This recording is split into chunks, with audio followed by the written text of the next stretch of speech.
수십 년 동안 학교에서 열심히 학생들을 가르친 어떤 선생님께서 정년이 돼서 은퇴를 했습니다. 그래서 은퇴를 하기 전에 연금도 묻고 그다음에 돈도 많이 저축을 했는데 그만 은퇴를 하고 나서 어떤 사기꾼한테 걸려가지고 돈을 일시에 다 날려버리게 됐습니다. 얼마나 허망합니까? 자기가 평생 모은 돈인데. 그래서 답답한 마음에 공정거래위원회에 있는 자기 친척이 한 명 있는데 그 친척을 찾아가서 자기 하소연을 했습니다. 자기가 평생 모은 돈을 아주 사기꾼한테 걸려가지고 다 날렸다, 이렇게 하소연을 했습니다. 그러니까 그 친구가 그 친척이 이 선생님한테 물어봤습니다. 아니, 어떻게 그렇게 날릴 수가 있습니까? 내가 빤히 여기서 일하는 줄 알면서 어떻게 한 번도 찾아오지 않고 전화도 하지 않았습니까?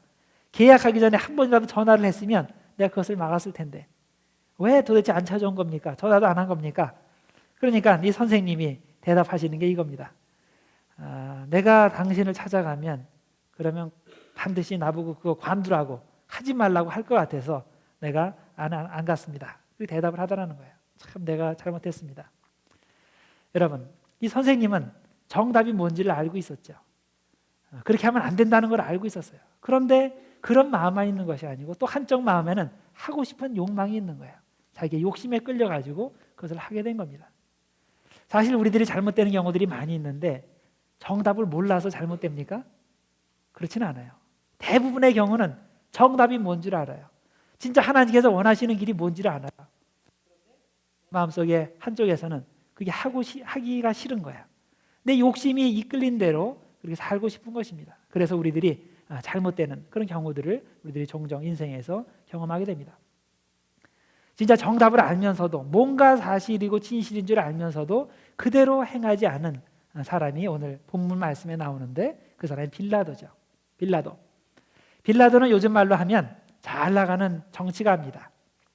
아직 완전히 너무나 잘 나간 건 아니고 잘 나가는 경로에 있던 그런 정치가예요. 그래서 이 사람은 어떻게 해서든지 출세하고자 하는 그런 욕망이 아주 마음속에 가장 크게 자리 잡혔던 그런 사람입니다. 그런데 예수님이 갑자기 나타난 거예요. 이 사건을 처리해야 되는 그런 상황이 벌어진 겁니다. 그래서 이 사람 마음속에는 그 고민이 생긴 거예요. 내가 이 사실을 아는데 예수님을 놔줄 것인가? 아니면 예수님을 놔줄 경우에 내 정치 생명에 어려움이 있을 수도 있는데 이쪽으로 갈 것인가? 그리고 고민하다가 이 사람은 예수님을 석방하지 아니하고 그리고 자기의 욕심이 이끄는 대로 행하게 됐습니다. 예수님 당시의 유대는 로마의 속국이었습니다. 여타 지역과 마찬가지로 상당한 정도의 자치권을 누리고 있습니다. 로마가 어느 지역을 점령해 들어갈 때 이런 정책을 폈는데 자치권을 인정하는 그 이유가 뭐냐면 그가 아니면 그 수많은 영토를 그 넓은 영토를 치리할 수가 없는 겁니다. 그 로마의 정책은 기본적으로 이런 거예요. 어느 지역을 딱 점령해 들어가서 이렇게 봐서 어느 정도 그 상황이 정리가 되면 군대를 빼요. 군대를 빼고 거기에 어느 정도 자치권을 줍니다. 정치적 자치권도 주고 종교적 자치권도 줍니다. 그런데 딱 한 가지 안 준 게 있어요. 그거는 사형권만은 주질 않았습니다. 그 사형을 내릴 수 있는 권한은 로마에서 파견된 행정관만이 그 일을 할 수가 있었습니다. 그리고 그렇게 어느 정도 그 자치권을 줬는데 이 사람들이 모아가지고 나중에 반란을 일으켰다고 합시다. 그러면 그 경우에는 주력 군대를 보내가지고 거기서 쑥대밭을 만들어버려요. 그러므로 해서 주변의 자치권을 얻은 그런 지역들에서 반란을 하지 못하도록 하는 것이 기본 로마의 정책이었습니다. 이런 정치적 배경이 있기 때문에 오늘 본문에 보면 유대인들이 스스로 예수님을 처형하지 않고 예수님을 데리고 왔죠. 왜냐하면 우리가 다른 것은 모든 것을 할 수 있어도 처형할 권리만은 없기 때문에 빌라도의 손을 빌어서 예수님을 처형하고자 그렇게 생각을 했던 것입니다. 물론 스데반의 경우에서 보듯이 일반 군중들이 아주 그런 군중 인민재판 그런 식으로 해가지고 직접 돌을 들어서 이단자를 처형하는 경우가 있습니다. 그런데 그 유대 지도층에서는 그렇게 할 수가 없습니다. 왜냐하면 그렇게 할 경우에는 그 로마 황제에 대한 그런 대놓고 반대하는 그런 꼴이 되기 때문입니다. 아까도 말씀드렸듯이 다른 건 다 줬는데 이 사형을 집행할 그런 권리만은 주지 않았기 때문입니다. 그런 빌라도가 이런 유대인들의 계획을 모르고 있었겠습니까? 무엇이 사실인지 모르고 있겠습니까? 아니죠. 이 사람이 다 알고 있었습니다. 뭐 정치가 한두 해 한 게 아니죠. 이 사람이 그 정도 정치력이 있기 때문에 이 사람 유대인들이 지금 뭘 생각하고 지금 무슨 작전을 피우고 있는지 다 알고 있어요. 그럼에도 불구하고 그 빌라도가 이 사람들의 협박에 굴복하게 됩니다.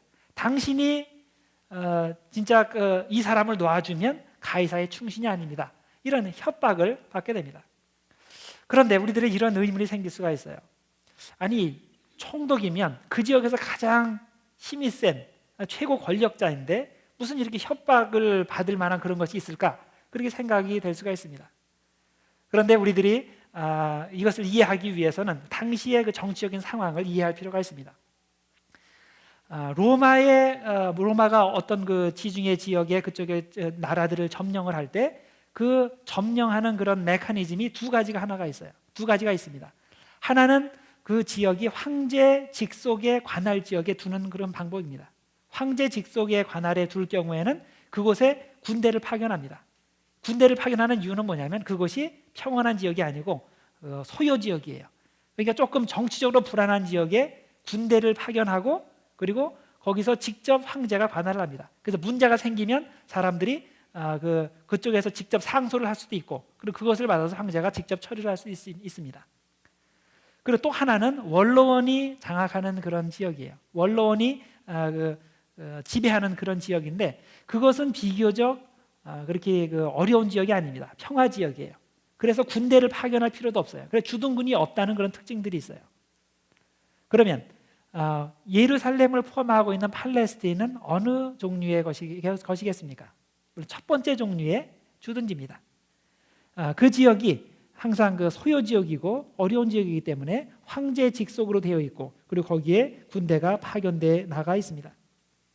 그런데 이곳에서 어떤 문제가 생길 경우에 그럴 때 직접 그 사람들이 항소를 낼 수도 있고 그리고 황제가 직접 그것에 관할을 하게 됩니다.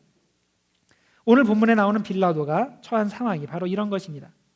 빌라도는 정치적으로 불안한 지역인 유대 지역으로 파견된 로마 행정관으로서 황제의 직접 관할하에 있고 행정과 군사에 있어서 전권을 행사할 수 있는 사람입니다.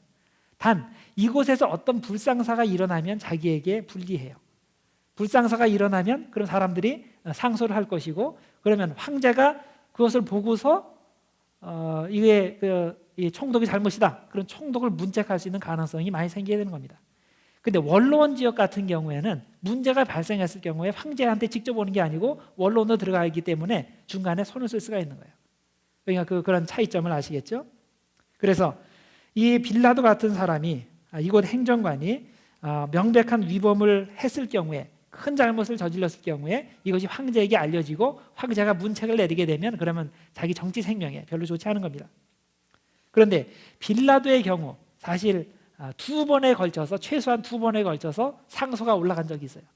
그 중에 한 번은 황제가 볼 때 얘가 너무 잘못한 거예요. 그래서 경고장을 내려보낸 적이 있습니다. 그러니까 한 번 찍힌 거예요. 이 사람이 이런 겁니다. 빌라도가 예루살렘에 있는 헤롯 궁에 머물고 있을 때 그곳에 있는 군대를 위해서 그 방패를 만들었어요. 근데 방패를 만들고 나서 거기에다가 티베리우스 황제의 상을 거기다가 집어넣었어요. 일종의 보면 요즘 말로 하면 과잉 충성이죠. 안 그래도 되는데 잘 보여야 되니까 황제의 상을 집어넣은 거야. 근데 로마 전통에 의하면 군대가 쓰는 방패에다가 황제의 상을 집어넣는다는 것은 신적으로 경배한다는 그런 의미가 거기에 담겨져 있는 거야. 이스라엘 사람들이 이걸 모를 리가 없죠. 그래서 그걸 발견했을 때 아주 저항을 많이 했습니다. 왜냐하면 기본적으로 황제가 자기들한테 종교적인 자치권을 줬어요. 그리고 지금은 여기는 예루살렘입니다.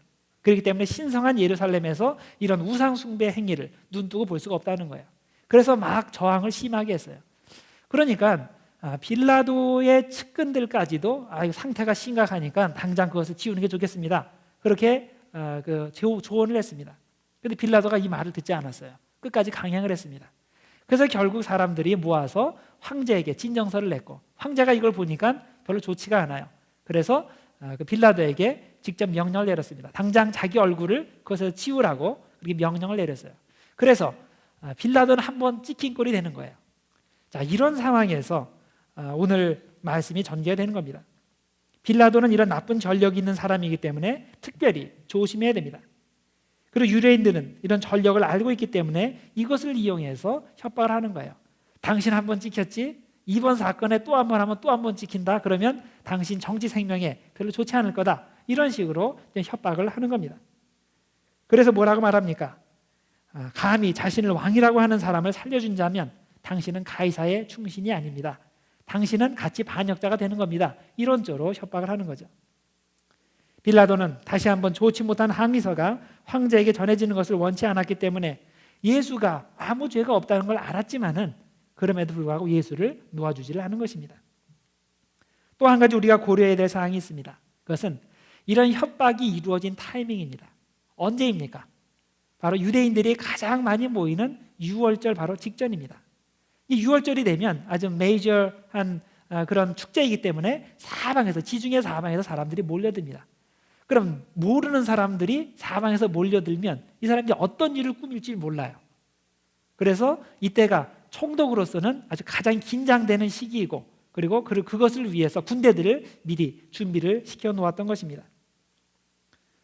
그래서 이제 이런 상황에서 총독은 군대를 대기시켜 놓고 있는데, 만일 빌라도가 유대인들의 원성을 살 만한 어떤 중요한 구실을 제공하게 된다면 소요 사태가 일어날 거고, 그러면 그 책임을 물어서 자기가 어려워질 수가 있는 겁니다. 그래서 특별히 조심을 하고 있었습니다. 유대인들도 물론 이것을 알고 있죠. 그래서 이러한 상황을 이용해서 정치적으로 이용을 하는 겁니다. 예수라는 사람이 왕이지 않냐? 왕이라고 그러는데, 아니 가이사 외에 누가 왕이 될 수 있느냐? 만약에 이 사람이 왕이라는 것을 당신이 알면서도 조치를 취하지 않으면 당신은 반역죄를 저지르는 거라, 이런 식으로 협박을 하는 것입니다. 그래서 오늘 본문에 보면 빌라도가 예수님을 처음 만나게 됐을 때 첫 번째 할 질문이 있어요. 그게 뭡니까? 내가 유대인의 왕이냐? 그거 물어봤어요. 내가 진짜로 다른 사람들이 얘기하는 대로 유대인의 왕이냐? 두 번째로 물어본 것이 네가 도대체 뭘 했느냐? 뭘 했길래 너를 그렇게 죽이려고 그러느냐? 이 두 가지 질문을 하게 됩니다. 그러나 예수님은 이런 질문에 직접적으로 대답을 해주시지 않습니다. 단지 간접적으로 자신의 나라가 어떤 종류의 나라인지를 설명해 주셨습니다. 36절이에요. 예수께서 대답하시되 내 나라는 이 세상에 속한 것이 아니니라. 만일 내 나라가 이 세상에 속한 것이었더라면 내 종들이 싸워 나로 유대인들에게 넘겨지지 않게 하였으리라. 이제 내 나라는 여기에 속한 것이 아니라. 자, 내가 왕이냐? 이렇게 물어봤는데 예수님의 대답은 내 나라는 여기에 속한 것이 아니라, 이렇게 대답을 해주셨습니다. 이게 무슨 뜻이겠습니까? 나는 왕이긴 왕인데 이 나라, 이 세상 나라의 왕이 아니고 천국의 왕이다. 이렇게 간접적으로 대답을 해주신 것입니다. 그리고 이렇게 대답을 해주시면서 이것만 말씀하신 것이 아니고 중간에 느닷없이 진리에 대한 말씀을 하신 것이에요. 아주 그냥 가장 정치적인 얘기를 지금 하는 그 맥락에서 철학적인 진리에 대해서 지금 갑자기 언급을 하시는 겁니다. 그 37절에 이렇게 말씀합니다. 내가 이를 위하여 태어났으며 이를 위하여 세상에 왔나니 그 진리에 대하여 증언하리 함이로라. 무릇 진리에 속한 자는 내 음성을 듣느니라.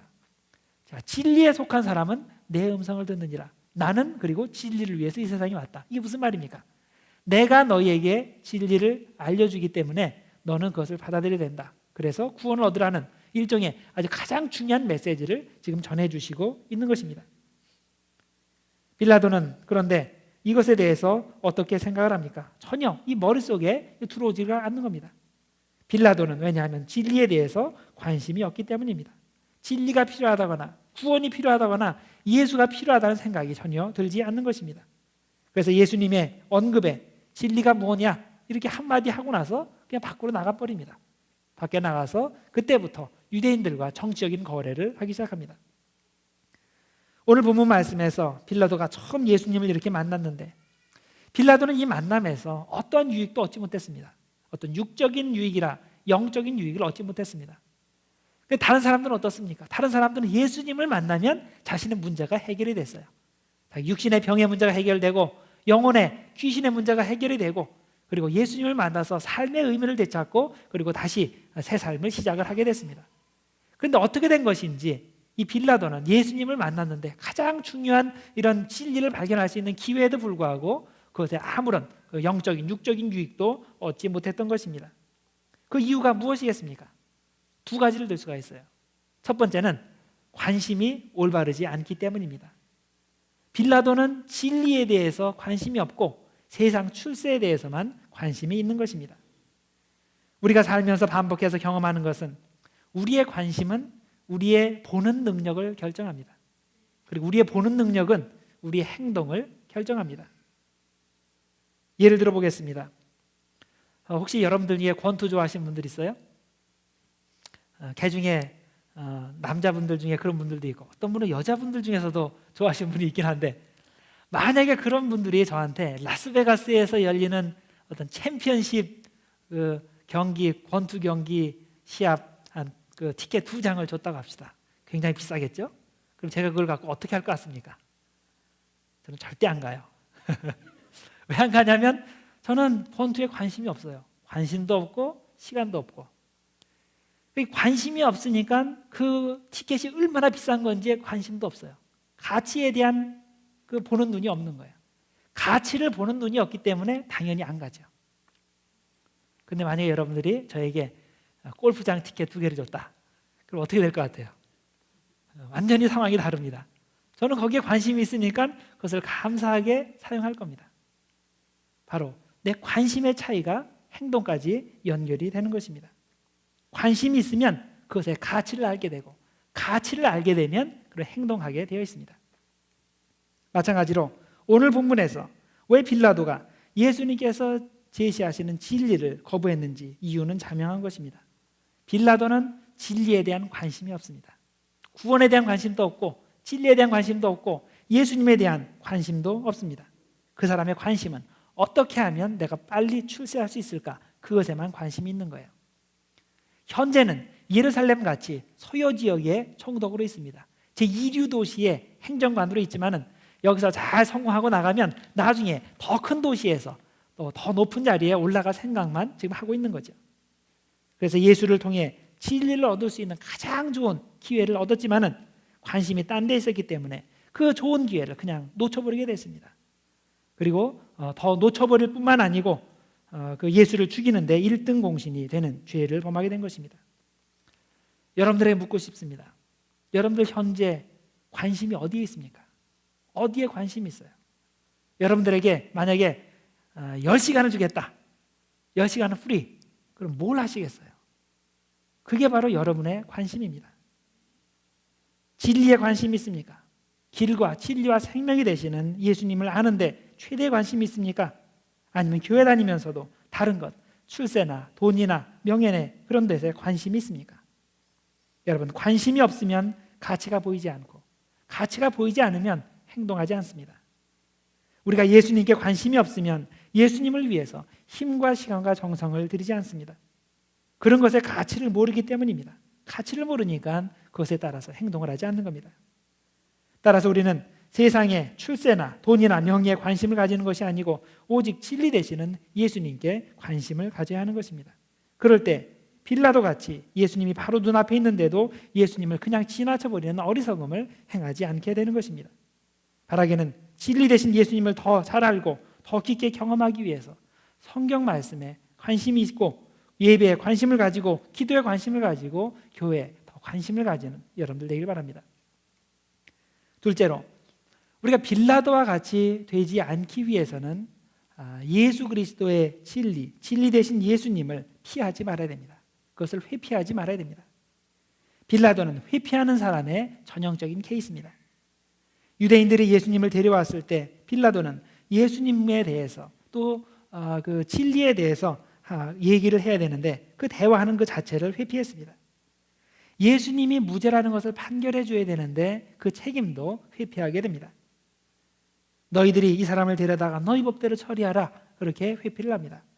그런데 이스라엘 사람들이 우리가 원하는 것은 이 사람이 사형되는 것입니다. 그래서 처형을 요구하자 빌라도는 유월절 죄수 한 명을 석방하는 풍습을 이용해서 예수를 석방함으로 이 난관을 극복하고자 했습니다.